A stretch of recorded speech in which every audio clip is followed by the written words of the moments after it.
साबिक राज्यसभा रुकने पार्लियामेंट और आईएमसीआर के प्रेसिडेंट मोहम्मद अदीब साहब हमारे साथ मौजूद हैं। सर, आज पार्लियामेंट में जो वक्फ तरमीमी बिल है या अमेंडमेंट एक्ट है उसको पेश कर दिया गया।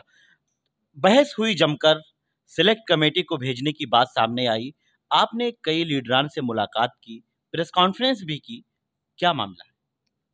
देखिए, मैं इसलिए फिक्रमंद था क्योंकि वफ़ के जो अमेंडमेंट हुआ था 2013 में, मैं उस सेलेक्ट कमेटी का मेंबर था और औकाफ के सारी जो कमज़ोरियाँ थीं, जो उसकी वीकनेसेस थीं, 6 महीने तक जितने भी स्टेक होल्डर्स थे औकाफ के, जो हमारी कमज़ोरियाँ थीं, हमने उसको मजबूत किया था।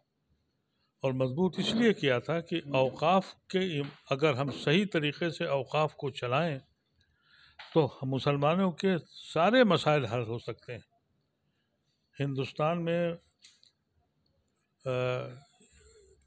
रेलवे के बाद सबसे बड़ी ज़मीनें हमारे पास हैं, हम उसको मैनेज नहीं कर पा रहे थे। उसको अगर हम सही तरीके से मैनेज करें तो हम अस्पताल चला सकते हैं, हम स्कूल चला सकते हैं, हम सारे काम कर सकते हैं। उसके बाद जो 2013 में बनी तो हमारी सरकार बदल गई। ये जो सरकार आई, इसका सिंगल पॉइंट नज़रिया कि मुसलमान कौम को हम ज़मीन के नीचे सफर करेंगे, यही एक नज़रिया, यही एक मैनिफेस्टो है। और उसके ऊपर वो आज यहाँ तक आ गए कि इनकी वो जायदादें जिसके ज़रिए कभी खड़े हो सकते हैं, कभी अपने कॉलेजेस चला सकते हैं, कभी अपने मेडिकल कॉलेजेस चला सकते हैं, कभी रिसर्च इंस्टीट्यूट चला सकते हैं, इस सोर्स को बंद कर दो। बदनसीबी से मेरी कौम ने वक्फ को समझा नहीं। अगर वक्फ की जायदादों को समझ लेते तो आप हिंदुस्तान में एक मजबूत, फाइनेंशियली मजबूत, इकोनॉमिकली मजबूत, एजुकेशनली मजबूत कौम होते। लेकिन हमने औकाफ को समझा ही नहीं, जो हमारे दीन का एक हिस्सा था। उसको ख़त्म करने के लिए आरएसएस ने ये प्रोपेगेंडा किया। ये जो बिल लाए हैं, इस बिल के ज़रिए वो चाहते ये हैं कि हम सारी जायदादें इनकी कब्ज़ा कर लें, हमारी लाखों की जायदादें। इसमें दो बातें, एक तो ये गैर मुस्लिम होगा, और जो सर्वेयर होता था वो ज़मीन वो चेक करता है कि ये वक्फ की ज़मीन है या नहीं है, या कोई डिस्प्यूट है। अब वो पोस्ट ख़त्म होगी, डीएम करेगा। और ज़्यादातर ज़मीनें, 90% ज़मीनें हुकूमत हिंद ने छीनी है और डीएम के थ्रू छीनी है। वो हमारी औकाफ के सर्वे करेगा। आप सोचिए, जो जो इन्होंने किया, गैर मुस्लिम इसका मेंबर होगा। तो जब ऐसी शक्ल पैदा हो जाए, आज तक ये बिल आ गया, किसी को ये नहीं मालूम है, कोई स्टेक होल्डर इसका नहीं है। तो इसलिए हम लोगों ने ये आज प्रेस कॉन्फ्रेंस की थी कि हम किसी भी कीमत पर इसको पास ना होने दें।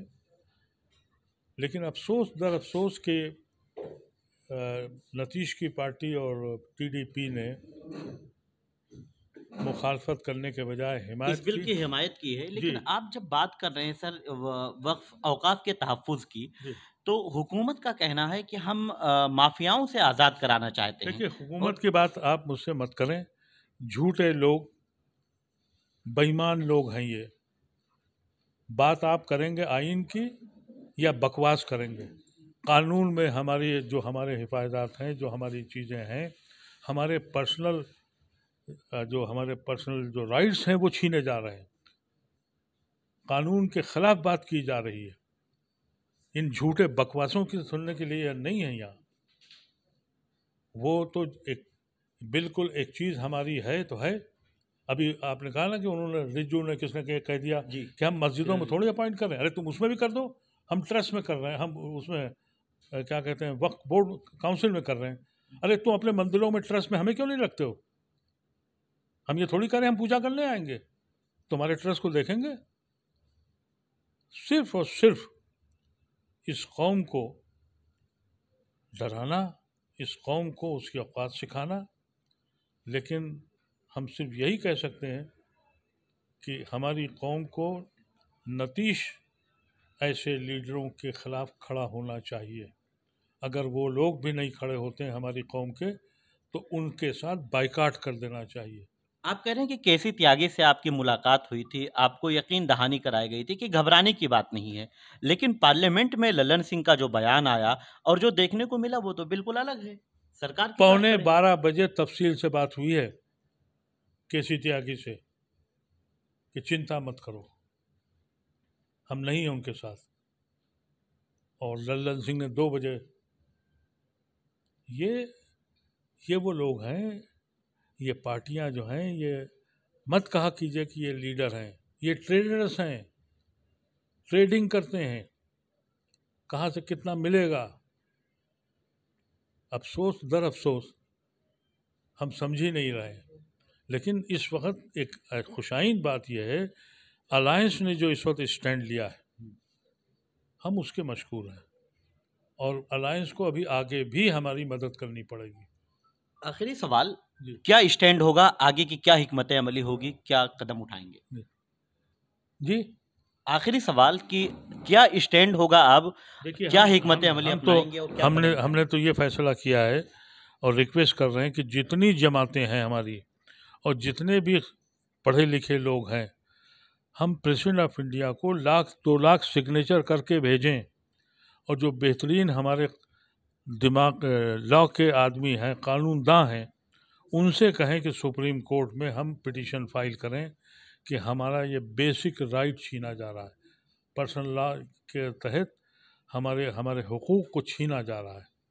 तो कोर्ट भी जाएं, प्रेसिडेंट ऑफ इंडिया के ऊपर प्रेशर डालें, और अपने अलायंस की पार्टियों से के ऊपर प्रेशर डालें कि आप किसी सूरत से इसके टच से मत नहीं होइए, और ये लड़ाई लंबी होगी।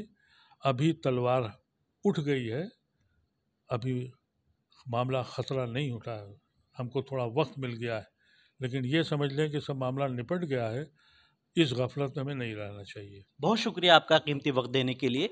तो ये थे मोहम्मद अदीब साहब, जिनका वाज़ेह तौर पर कहना है कि ये मामला अभी टल गया है, लेकिन ख़तरा अभी बाकी है, इसलिए हमें मुत्तहिद होकर हिकमत अमली बनानी होगी और इसे सदर जमहूरिया पर दबाव बनाना होगा, साथ ही अदालत का भी सहारा लेना होगा।